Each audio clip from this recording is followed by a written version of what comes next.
بسم اللہ الرحمن الرحیم. ناظرین السلام علیکم. پروگرام کیو ڈی وی شاہ ندیم احمد کے ساتھ آپ کا میزبان حاضر خدمت ہے. ناظرین, مشرق وسطی ایک بار پھر بارود کے ڈھیر پر کھڑا ہے. امریکی صدر ڈونلڈ ٹرمپ کے اس دو ٹوک اعلان نے کہ ایران کے ساتھ جنگ بندی کا باب بند ہو چکا ہے, اب بات چیت نہیں بلکہ عمل ہوگا. اس نے عالم سفارتکاری کے دروازے پر خطرے کی گھنٹیاں بجا دی ہیں. دوسری جانب ایرانی پارلیمنٹ کے اسپیکر محمد باقر نے واشنگٹن کو للکارتے ہوئے واضح کر دیا ہے کہ غنڈہ گردی اور بتہ خوری کا دور ختم ہو چکا. ایران کبھی نہیں جھکے گا. ایسے میں قطر اور چین کی جانب سے تحمل مذاکرات کی اپیل اس بڑھتے ہوئے طوفان کو روکنے کی ایک آخری سفارتی کوشش دکھائی دیتی ہے. مگر سوال یہ ہے کہ جب زبانی سفارتکاری کی بجائے دھمکیوں میں بات کرنے لگیں تو کیا پاکستان, جس نے ماضی میں کئی اہم تنازعات میں مفاہمت کا کردار ادا کیا, ایک بار پھر امریکہ اور ایران کے درمیان اعتماد کا پل بن سکے گا, یا خطے کی بدلتی ہوئی طاقت کی سیاست پاکستان کی ثالثی کی گنجائش بھی محدود کر دے گی؟ اس پر بات کریں گے. آج ہمارے ساتھ لندن UK سے ویڈیو لنک پر موجود ہیں سینئر صحافی, کالم نگار, تجزیہ کار, ایگزیکٹو ایڈیٹر دی لندن پوسٹ جناب وجاہت علی خان صاحب. ہم ان کے انتہائی مشکور ہیں کہ ویڈیو لنک پر پروگرام میں شریک ہو رہے ہیں. وجاہت علی خان صاحب اسرائیلی وزیر اعظم نہیں ٹلے اور انہوں نے دباؤ بڑھا کر معاہدے کی امریکہ سے خلاف ورزی کروا دی, اور یہ حملے میں سب سے اہم کردار جو ہے وہ نیتنیاہو کا ہی جو ہے وہ دکھائی دیتا ہے. لیکن اب آپ کیا سمجھتے ہیں کہ جبکہ اب نیتنیاہو نے بھی کہا کہ ہم اس جنگ میں کودنے کے لیے تیار ہیں, اور نیٹو جو کہ یورپی ممالک ہیں وہ بھی اب آہستہ آہستہ ایران کے خلاف باتیں کرنے لگ پڑے ہیں. وہ کہہ رہے ہیں کہ ایران کو اس سے آگے نہیں بڑھنا چاہیے, اگر بڑھے گا تو پھر ہمیں امریکہ کا ساتھ دینا پڑے گا. آپ اس حوالے سے کیا کہتے ہیں کہ یہ اگر ایران یہاں نہیں رکتا اور جوابی زیادہ کارروائیاں کرتا ہے یا یہ جنگ آگے بڑھتی ہے, تو پھر ایک طرف ایران اور دوسری طرف یہ ساری عالمی قوتیں جو ہیں اکٹھی ہوتی ہوئی بھی دکھائی دیتی ہیں؟ مجھے یہ لگتا ہے کہ یہ جو آپ اس خدشے کا اظہار کر رہے ہیں کہ یورپی ممالک بھی آہستہ آہستہ ایران پر تھوڑی بہت تنقید کرتے نظر آتے ہیں, مجھے یہ لگتا ہے کہ یہ جو نیٹو کا اجلاس ہوا ہے اس میں نیٹو کے جنرل سیکرٹری نے جس قسم کی زبان استعمال کی وہ مجھے لگتا ہے کہ وہ ٹائم بینگ تھی اور امریکہ کو خوش کرنے کے لیے تھی, کیونکہ ڈونلڈ ٹرمپ بھی وہاں موجود تھے اور ان کو بھی یہ تاثر دینا تھا کہ جناب ہم آپ کے ساتھ ہیں. گو کہ انہوں نے یہ نہیں کہا کہ ہم اس جنگ میں آپ کے ساتھ ہیں, لیکن انہوں نے ایران کے لیے یہ بات ضرور کہی کہ یہ جو اس وقت کوئی ایک دو بم گرائے گئے تھے ایچ ادر, تو انہوں نے کہا جی دیکھیں ایران نے امن معاہدے کی خلاف ورزی کی تو پھر امریکہ نے تو یہ کرنا ہی تھا, تو وہ حق بجانب تھا. تو مجھے نہیں لگتا کہ یورپی یونین یا برطانیہ اپنی وہ پالیسی چینج کرے گا جو 1 مہینہ یا 1.5 مہینہ یا 3 مہینے پہلے تھی. دوسری طرف آپ نے یہ دیکھا, یہ بات تو طے ہو گئی میری طرف سے, میرے پوائنٹ آف ویو سے, کہ یورپی یونین کا سٹانس وہی ہے جو 3 مہینے پہلے تھا اور وہی رہے گا. دوسری طرف آپ نے یہ دیکھا کہ علی خامنائی شہید کا جو جنازہ تھا وہ اتنا بڑا تھا جس کی تاریخ میں مثال نہیں ملتی. کم از کم ہمیں تو اتنا بڑا جنازہ ہم نے کبھی دیکھا نہیں ہے. اس پر تو ڈونلڈ ٹرمپ بھی متاثر ہوئے, بنا نہیں رہ سکے, اور وہ کہنے پر مجبور ہو گئے کہ میں سمجھتا تھا یا مجھے جو انفارمیشن دی گئی وہ یہ تھی کہ ایرانی قوم جو ہے وہ اس رجیم کے مخالف ہے, لیکن یہاں تو وہ روتے ہوئے اور ان کی حمایت کرتے ہوئے دکھائی دیتے ہیں. آپ نے وہی بات کہہ دی جو میں کہنے لگا تھا کہ 132 روز ہو گئے تھے علی خامنائی کی شہادت کو, اور 132 روز بعد انہوں نے یہ اتنا بڑا جنازہ کیا اور اس میں ایرانی قوم تقریباً میں یہ سمجھتا ہوں کہ آدھی ایرانی 9 کروڑ کی آبادی اور شاید یہ آدھی ایرانی قوم تھی جو سڑکوں پہ تھی مختلف دنوں میں.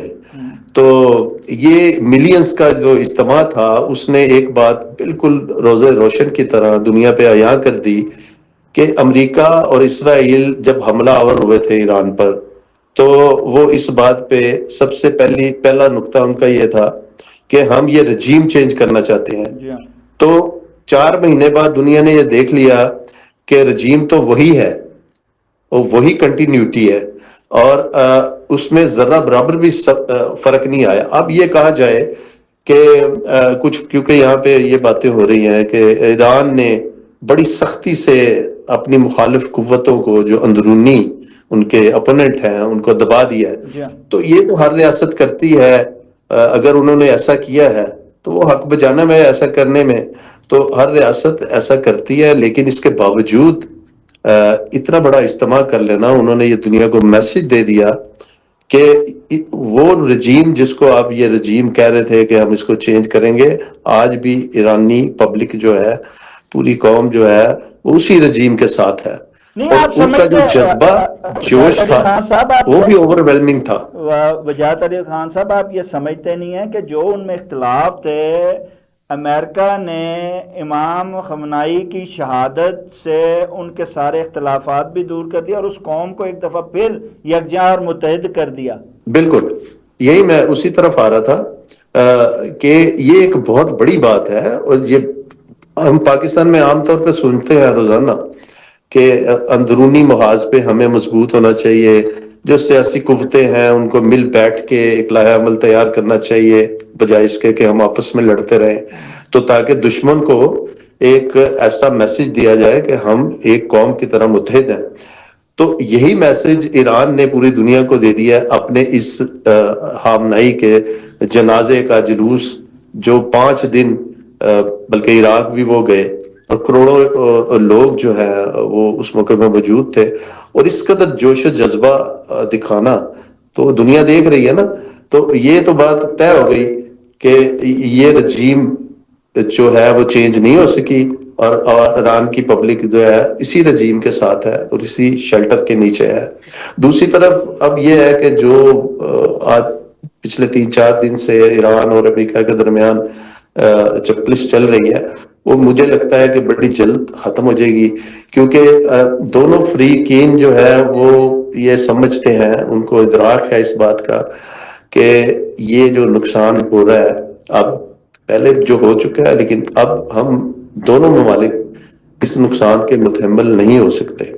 نہیں تو آپ سمجھتے ہیں کہ دونوں ہی 2 قدم پیچھے ہٹ جائیں گے ابنائے حرمت سے اور معاملات جو ہیں وہ مفاہمت کی طرف جو ہیں وہ چلے جائیں گے اور ایک بار پھر معاہدہ کی جو شقیں رہ گئی ہیں ان پر صحیح طریقے سے عمل درآمد ہو جائے گا اور جنگ کے خطرات ٹل جائیں گے؟ جنگ کے خطرات تو ضرور ٹل جائیں گے لیکن بات یہ ہے کہ اعتماد کا شدید تر فقدان ہے دونوں طرف. ایران تو آپ کو پتا ہے کہ ڈے فرسٹ سے یہ کہہ رہا ہے کہ مجھے تو اعتماد ہی نہیں ہے نہ امریکہ پر نہ ڈونلڈ ٹرمپ پر ہمیں تو اعتماد ہی نہیں ہے. اسی لیے پاکستان کو ثالثی بنایا گیا اور پھر آپ کو پتا ہے کہ ایک دن تو ایرانی قیادت وہاں پہ آئی دوسرے دن انہوں نے صاف انکار کر دیا اور اب بھی وہ آلویز یہ کہتے ہیں کہ ہمیں آپ کے کسی بھی معاہدے پہ اعتماد نہیں ہے. معاہدہ تو انہوں نے کر لیا ہے لیکن وہ بھی یہ کہتے ہیں کہ امریکہ کی طرف سے معاہدے کی خلاف ورزی آلویز ہو رہی ہے اور ہمیں جو یہ کہتے ہیں وہ یہ کرتے نہیں ہے. ماضی میں بھی ایسا ہوتا رہا ہے. تو ادھر دوسری طرف امریکہ کے لیے مشکل یہ ہے کہ اندرونی طور پہ ان کو یہ کہا جا رہا ہے کہ آپ یہ جنگ ہار چکے ہیں. امریکہ اب یہ ہار کا توق گلے میں ڈال کے واپس جانا نہیں چاہتا. وہ کچھ نہ کچھ ایسا ضرور کرنا چاہتا ہے کہ یہ شائبہ ملے امریکی قوم کو بھی اور دنیا کو بھی کم و بیش کہ نہیں جی امریکہ کی جیت ہوئی ہے یا کم از کم برابری پہ. یہ کیسے ممکن ہے کہ یہ جیت جو ہے وہ انہیں ملے پلیٹ میں رکھ کر اور یہ کون دے گا انہیں؟ کوئی بھی نہیں دے گا, یہی تو مسئلہ ہے. لیکن وہ یہ پلیٹ لینے کے لیے تو اسٹرگل تو کر سکتے ہیں نا, جو وہ کر رہے ہیں, یہی سوچ کے کہ شاید ہم ایک آدھ ایسا ایونٹ کر دیں کہ یہ پتہ چلے کہ بھئی امریکہ جیت چکا ہے, پھر وہ واپس اچھا, چلے جائیں. اس جیت میں پاکستان جو ہے وہ کیا کردار ادا کر سکتا ہے؟ حالانکہ اس کو بھی, پاکستان کو بھی ثالثی میں جو ہے وہ بدعہدی کا اور اعتماد کا فقدان جو ہے وہ اس سابقہ معاہدے کے بعد جو ہے تجربہ ہو گیا. تو کیا پاکستان جو ہے وہ امریکہ کو کوئی چھوٹی موٹی پلیٹ میں جیت دے سکتا ہے؟ اور پاکستان کو کن چیلنجز کا سامنا ہے اگر ایک بار پھر وہ ثالثی کرتا ہے تو؟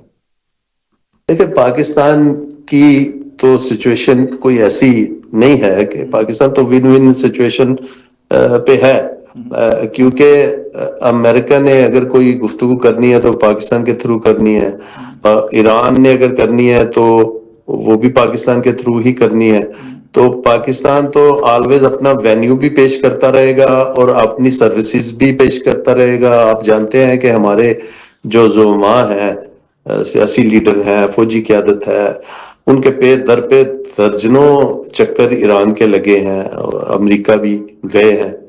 تو اب بھی وہ ایسے کر سکتے ہیں. وہ تو دیکھیں محسن نقوی, حالانکہ ان کا پورٹ فولیو وہ نہیں تھا, لیکن اس کے باوجود وہ ایران کے بہت متعدد انہوں نے دورے کیے. تو اب بھی پاکستان یہ کرتا رہے گا. پاکستان کے لیے تو اس میں کوئی ہار نہیں ہے, اس میں کوئی شرمندگی نہیں ہے, کیونکہ یہ بڑے مسائل ہیں, دنیا کے بہت بڑے مسائل ہیں. اس میں یہ اپ اینڈ ڈاؤنز تو آنے کی کوئی یہ نہیں کہہ سکتا کہ کوئی وجہ نہیں ہے. یہ اپ اینڈ ڈاؤنز تو نوشتہ دیوار ہیں, ہمیں پہلے بھی نظر آ رہے تھے, اب بھی نظر آ رہے ہیں. تو یہ ایسے نہیں ہے کہ ایک صفحے کا کوئی معاہدہ سوئٹزرلینڈ میں ہو گیا تو آ رہا ہو, اس سے ایک قدم آگے پیچھے کوئی نہیں ہو سکتا. تو ایسا ہوگا جیسے آفٹر شاکس ہوتے ہیں زلزلے کے بعد, تو یہ آفٹر شاکس ہے, یہ ختم ہو جائے گا. آپ سمجھتے ہیں میں تو کہ آپٹمسٹک ہوں اس جی بارے میں. جی آپ کیا سمجھتے ہیں کہ اب ایک بار پھر اس میں مزید آگے تو قطر پاکستان تھے, اب اس میں مزید ممالک جو ہیں وہ ثالثی میں کود رہے ہیں. آپ سمجھتے ہیں کہ یورپی اور ایشین ممالک کی ساتھ ساتھ جو مشرق وسطیٰ کے سعودی عرب, قطر, اب تو دیگر ممالک بھی جو ہیں وہ اس میں شامل ہو رہے ہیں, اس میں بحرین, اردن بھی ہے, یہ اب سارے جو ہیں وہ ثالثی کے حوالے سے جو ہیں وہ کاوشیں کر رہے ہیں. آپ سمجھتے ہیں کہ اس طرح پاکستان پہ کچھ بوجھ کم ہو جائے گا اور پاکستان ان کے ساتھ مل کر ایک اعتماد کی فضا میں ایک اور معاہدہ جو ہے وہ کروانے میں کامیاب ہو جائے گا؟ دیکھیں, یہ پاکستان پہ کوئی بوجھ نہیں ہے اس معاہدے کے متعلق کہ پاکستان کو بہت کام کرنا پڑ رہا تھا اور اب بھی پڑ رہا ہے, اور اس کا ہاتھ بٹانے کے لیے چند ہاتھ اور آ جائیں گے. بلکہ یہ تو اب ہر بندہ کودنا چاہے گا. جب یہ صلح ہو جاتی ہے نا دو بڑوں کے درمیان, تو پھر ہر بندے کا حوصلہ بڑھ جاتا ہے, کہتا ہے یار میرا بھی حصہ پالو یار. تو یہ حصہ ڈال رہے ہیں, ان کی وہ حیثیت نہیں ہے, نہ قطر کی وہ حیثیت ہے. قطر اور بحرین یا عمان یا ایمریٹس کے جتنے کنٹریز ہیں, ان کی وہ حیثیت مل کے مجموعی طور پہ بھی نہیں ہے جو پاکستان کی حیثیت ہے. اس لیے اگر وہ بیچ میں کوئی شامل ہو بھی جاتے ہیں, اگر کوئی یورپی, دیکھیں نا یورپ کو اس کا حصہ دے دیا گیا کہ بھئی سوئٹزرلینڈ میں مذاکرات ہو گئے, چلے پاکستان کے وینیو پہ وہ سگنیچرز نہیں ہوئے جو ادھر ہو گئے. تو اب اگر قطر بھی درمیان میں آ گیا ہے تو کوئی حرج نہیں ہے, لیکن پاکستان کی جو یکتا صورتحال ہے وہ ویسے ہی رہے گی جو پہلے تھی میرے خیال میں. اچھا, تو اب آپ اس پہ ان سارے سینیریو میں آپ سمجھتے ہیں کہ جو جنگ ہونی تھی در حقیقت وہ ہو گئی, اب یہ چھوٹی موٹی جڑپوں کے ساتھ ایک معاہدہ جو ہے وہ حتمی شکل میں سامنے آ سکتا ہے, اور یہ اپنے اپنے گھروں میں یہ جو فوج ہے واپس جو ہے وہ آنے والے وقت میں بڑی آسانی سے جو ہے وہ چلی جائے گی, واپسی کا راستہ اختیار کر لے گی. دیکھیں, جیسے ڈونلڈ ٹرمپ کے بیانات جو ہیں شب و روز بدلتے ہیں, لیکن ابھی کل انہوں نے یہ کہا ہے کہ ہم نے تو کوئی حملہ کیا ہی نہیں ایران پہ, ہم نے تو کوئی ریسنٹلی پچھلے 4 دن میں کوئی بمباری نہیں کی. اچھا, اگر وہ ڈونلڈ ٹرمپ کی اس بات کو مینوان مان لیا جائے تو پھر یہ بھی تو سوچا جا سکتا ہے نا کہ ہو سکتا ہے اس کے پیچھے اسرائیل ہو. بالکل ہے. ٹھیک ہے. جی ہاں. تو مجھے تو یہی لگتا ہے کہ اسرائیل نہیں چاہتا کہ جنگ بندی ہو اور امن و امان ہو اور امریکہ واپس چلا جائے کیونکہ یہ ان کی موت ہے. تو وہ ہو سکتا ہے کہ یہ شرارتیں وہی کر رہے ہوں، لیکن مجھے یہ لگتا ہے کہ دنیا دیکھ رہی ہے، آج کل چیزیں چھپی نہیں رہتی. ایران کو بھی اس بات کا پوری طرح سے ادراک ہے کہ یہ حرکتیں کدھر سے ہو رہی ہیں، اور دوسرے ممالک کو، امریکہ کو بھی ہے. لیکن بات وہیں پہ آتی ہے، مجھے یہ لگتا ہے کہ امریکہ یہ چاہتا ہے کہ تھوڑا بہت، جیسے آپ نے پلیٹ کا ذکر کیا، پلیٹ میں 2-4 بوٹیاں اس کے لیے ہونی چاہیے جو اپنے عوام کو وہ دکھا سکے کہ یہ ہم لے کے آئے. اچھا کیونکہ لیکن اس وقت تو ان کی پلیٹ خالی ہے. جی جیسے جنگ کے بہت زیادہ برے اثرات آئے تھے معاشی طور پہ ساری دنیا پہ، اسی طرح ان جھڑپوں کے اثرات بھی ابنائے ہرمز کے بند ہونے سے ایک بار پھر اس طرح جو آزادانہ ایک نقل و حرکت شروع ہوئی تھی اب پھر محدود ہو گئی، اور ایران اسے مزید محدود کر رہا ہے، اور وہ کہہ رہا ہے ہماری شرائط پہ یہاں سے گزرا جا سکتا ہے اور اسی راستے سے گزرا جا سکتا ہے جس سے وہ چاہے گا. امریکہ اس کی مخالفت کر رہا ہے. آپ کیا کہتے ہیں کہ یہ ان جھڑپوں سے مزید دنیا پہ ایک دفعہ پھر اس کے معاشی اثرات بڑھ سکتے ہیں یا کہ نہیں بڑھیں گے؟ اب جو پیٹرول اور گیس کی قیمت جو کم ہوئی ہیں وہ وہیں پہ رہیں گی، برقرار رہیں گی، چاہے اس سے کم نہ ہو، لیکن اب آپ دوبارہ بڑھتے ہوئے نہیں دکھائی دیتی ہیں آپ کو. جی اس میں بالکل ٹھیک آپ کہہ رہے ہیں. پہلے تو آپ نے ہرمز کو دیکھ لیں کہ آج سے 2 مہینے پہلے کسی کو یہ پتہ نہیں تھا کہ آپ نے ہرمز ایران کی شاہراہ ہے، جیسے کشمیر پاکستان کی شاہراہ ہے. بالکل. تو کسی کو یہ اندازہ ہی نہیں تھا، وہ کہتے تھے ایک چھوٹی سی سمندری پٹی ہے، جہاز وہاں سے گزرتے ہیں، آتے ہیں جاتے ہیں، ڈزنٹ میٹر ہے نا. But it does matter. یہ ایران نے ثابت کر دیا. ایران نے اس کو بند کیا اور دنیا الٹی ہو گئی، معیشتیں ڈاؤن ہو گئی، سٹاک ایکسچینج الٹے ہو گئے. تو اب بھی وہ ایران وہاں پہ اسی لیے وہ اس کو چھوڑ نہیں رہا، اسی لیے اس پہ ایک قدم بھی پیچھے ہٹنے کو تیار نہیں ہے. اور امریکہ کو بھی اس کا اندازہ ہو گیا کہ بھائی یہ تو بھائی اگر اس نے بند کر دیا تو پہلے بھی ہم کچھ نہیں کر سکے تو اب بھی ہم کچھ نہیں کر سکیں گے. دوسری بات آپ نے کی وہ پیٹرول کی قیمتیں اور دوسری چیزوں کی قیمتیں جو بڑی تھی، وہ بالکل یہاں بھی لندن کی میں بات اگر کروں تو لندن میں جو مہنگائی ہوئی تھی اس جنگ کی وجہ سے وہ ابھی تک جو کی توں ہے. پیٹرول کی قیمتیں جو بڑی تھیں تو جب جنگ ابھی شروع نہیں ہوئی تھی تو لیٹ سے 1 پاؤنڈ اور 30 پینس پر لیٹر پیٹرول تھا. تو پھر جب جنگ شروع ہو گئی اور جنگ کے درمیان 1 پاؤنڈ اور 60 پینس تک چلا گیا. ٹھیک ہے، 30 پینس پہلے سے زیادہ ہو گیا پیٹرول. اب انہوں نے کیا کیا، جب یہ امن معاہدہ ہو گیا تو ایک دم سے اگلے دن یا 2 دن بعد یا 3 دن بعد اس میں 10 پینس کمی ہو گئی. تو 10 پینس کم ہو کے 1 پاؤنڈ 50 پینس کا ہو گیا لیٹر. تو اس سے تو کم ہوا ہی نہیں. جب امن معاہدہ بھی ہو گیا تو 1 پاؤنڈ 50 پینس سے کم لیٹر پیٹرول نہیں ہوا یہاں پہ. اور آج بھی پیٹرول میں نے اپنی گاڑی میں ڈلوایا ہے تو 1 پاؤنڈ 50 پینس ہی ڈلوایا ہے. تو اس کا مطلب یہ ہے کہ یہاں بھی پاکستان والا حساب ہے کہ 100 روپے اوپر کر دو اور پھر کم کرنا ہے تو 5 روپے کم کر دو.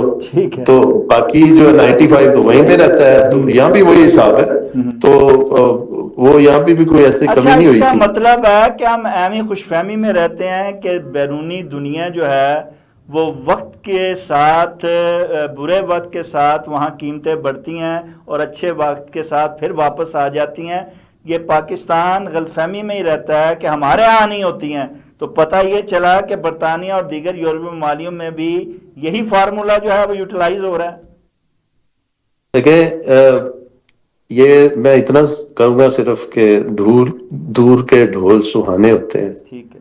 تو آپ اس پہ کوئی سلوگن دے کے اس پہ ایک پروگرام کیجئے گا. ٹھیک ہے.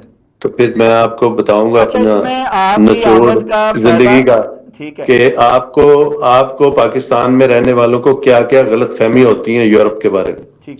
اچھا، آپ کے آمد کا سے استفادہ کرتے ہوئے آخری سوال، جب آپ نے انگلینڈ کے اس فارمولے کی بات کی ہے تو وہاں آج کل وزیر اعظم بدلہ، نئے وزیر اعظم کی آمد کے جو ہیں وہ آثار ہو رہے ہیں، اور اس میں کہا یہ جا رہا ہے کہ جو پالیسی اوورسیز کے لیے اختیار کی ہے لیبر پارٹی نے، وہ مستقل اس ہے بلکہ اس سے بھی زیادہ سخت ہوتی ہوئی دکھائی دیتی ہے۔ فائلیں جنہوں نے سیلم کیا تھا یا دیگر جو ہیں ایسے کیسز، ان کی کھلتی ہوئی دکھائی دے رہی ہیں، اور جو اوورسیز کمیونٹی ہے چاہے پاکستانی ہو یا دیگر ممالک کی، وہ پریشان، ان کی پریشانی بڑھتی جا رہی ہے۔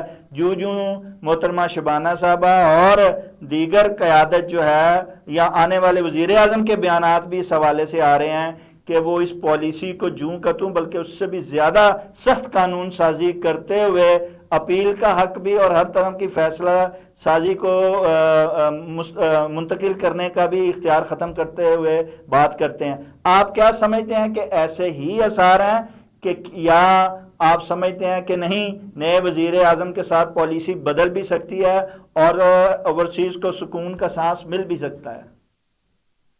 یہ بھی کوئی لوگ، آپ کو پتہ ہے آج کل دور جو ہے وہ ہے پوڈ کاسٹ کا اور ٹھیک ہے، اس طرح کی چیزوں کا، لوگ بہت سی چیزیں بے پر کی اڑا دیتے ہیں، بنیادی طور پہ بیس پہ وہ چیزیں نہیں ہوتی۔ ٹھیک ہے، ہم تو روز بھگتتے ہیں، ہمیں اس ڈائنامکس کو ہم جانتے ہیں، یہاں کی پولیٹکس کی اسی لیے ڈائنامکس کو۔ وضاحت کے لیے میں نے آپ سے جو ہے نا یہ ہاں، سوال کیا تو تاکہ لوگوں کو میں صحیح یہ معلومات سمجھتا مل۔ ہوں، میں تو بڑا آپٹمسٹک ہوں ٹھیک ہے، کہ یہ جو 10 سال والا قانون امیگریشن کا انہوں نے کیا ہے کہ پہلے 5 سال بعد جی ہاں، انڈیفینٹ لیو ٹو ریمین مل جاتا تھا، جی ہاں، اب اس کو ہم 10 سال پہ بڑھائیں گے اور کسی کا 20 سال کریں گے، اسائلم سیکر کے لیے اس کو 30 سال کر دیں گے۔ جی ہاں، تو ابھی تو وہ 10 سال والا بھی قانون پاس نہیں ہوا ٹھیک ہے، پارلیمنٹ سے، ابھی پارلیمنٹ میں اس پہ بحث بھی نہیں ہوئی، ٹھیک ہے، اور آنے والے جو وزیر اعظم ہیں انہوں نے اپنے پتے شو ہی نہیں کیے، انہوں نے بتایا ہی نہیں کہ میں کیا کروں گا۔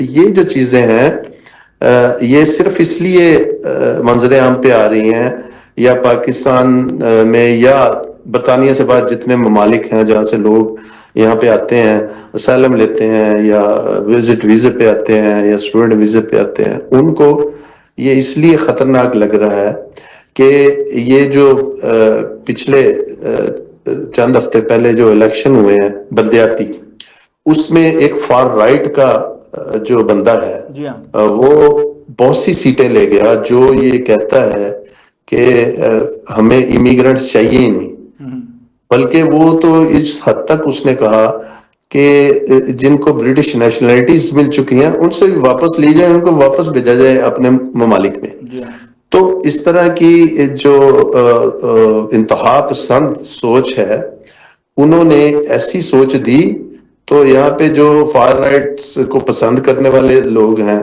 انہوں نے اس کو ووٹ دیا۔ اب یہ بھی ضروری نہیں ہے کہ ان کو جو ووٹ ملا ہے وہ جنرل الیکشن میں بھی ملے، ایسا ہی ہوگا۔ جی ہاں، عام طور پہ ایسا ہوتا نہیں ہے جنرل الیکشن میں کہ بلدیاتی الیکشن میں جو کچھ ہوا ہے وہی اس کا چہرہ جو نظر آئے جنرل الیکشن میں، ایسا نہیں ہوگا۔ ٹھیک اور ہے، یہ جو لیبر پارٹی ہے، لیبر پارٹی کے ہی آئندہ وزیر اعظم آئیں گے، جی ہاں، تو وہ اس پارٹی کا جو منشور ہے وہ بالکل الٹ ہے اس طرح کی باتوں کے۔ ٹھیک ہے، جو شبانہ صاحبہ جو کہہ رہی ہیں وہ ٹھیک ہے، یہ سیاسی طور پہ ان کو اس وقت سوٹ کرتی ہے یہ چیزیں، کہ جو زیادہ مورال ہے جو انگلش لوگوں کا جی ہاں، وہ امیگرنٹس کے اگینسٹ ہے، تو ہم اس طرح کی باتیں کریں، لیکن ابھی تک اتنی میجورٹی ہونے کے باوجود وہ یہ اس طرح کے قوانین منظور نہیں کروا سکے ہیں۔ مجھے آج بھی میں یہ سمجھتا ہوں اور بڑا آپٹمسٹک ہوں اس بارے میں کہ برطانیہ ایک روادار ملک ہے، برطانیہ اس قسم کے قانون کبھی نہیں بنا سکتا جس پہ ان کو یورپی یونین کی طرف سے یا دوسری دنیا کی طرف سے ہزیمت کا سامنا کرنا پڑے، ان پہ انگلیاں اٹھے کہ آپ یہ انسانوں کے خلاف اس طرح کے قوانین کیوں بنا رہے ہیں۔ تو مجھے نہیں لگتا کہ آنے والے وقت میں، ہاں تھوڑی بہت سستیاں ہوتی رہتی ہیں، پچھلے 30 سال میں بہت سی باتوں پہ سختیاں ہوئی ہیں، اس دفعہ تو بہت زیادہ واویلا زیادہ ہے، لیکن مجھے لگتا نہیں ہے کہ اس طرح کی بات ہوگی۔ اللہ کرے جی ایسا ہی ہو۔ وجاہت علی خان صاحب آپ کا بہت بہت شکریہ۔ ناظرین، امریکہ اور ایران کے درمیان بڑھتی ہوئی کشیدگی صرف دو ممالک کا تنازع نہیں بلکہ پورے خطے اور عالمی امن کے لیے ایک بڑا امتحان بن چکی ہے۔ ایسے نازک حالات میں طاقت کی بجائے سفارت کاری، تحمل اور مذاکرات ہی پائیدار امن کی ضمانت بن سکتے ہیں۔ پاکستان جو ہمیشہ خطے میں امن، استحکام اور بات چیت کی حمایت کرتا آیا ہے، کیا ایک بار پھر مثبت اور مؤثر ثالثی کا کردار ادا کر سکے گا؟ اس کا جواب آنے والے دنوں کی سفارتی پیش رفت ہی دے گی۔ آج کے لیے بس اتنا ہی۔ اپنے میزبان شاہد ندیم احمد کو اجازت دیجیے۔ آپ کا، ہمارا، ہم سب کا اللہ نگہبان۔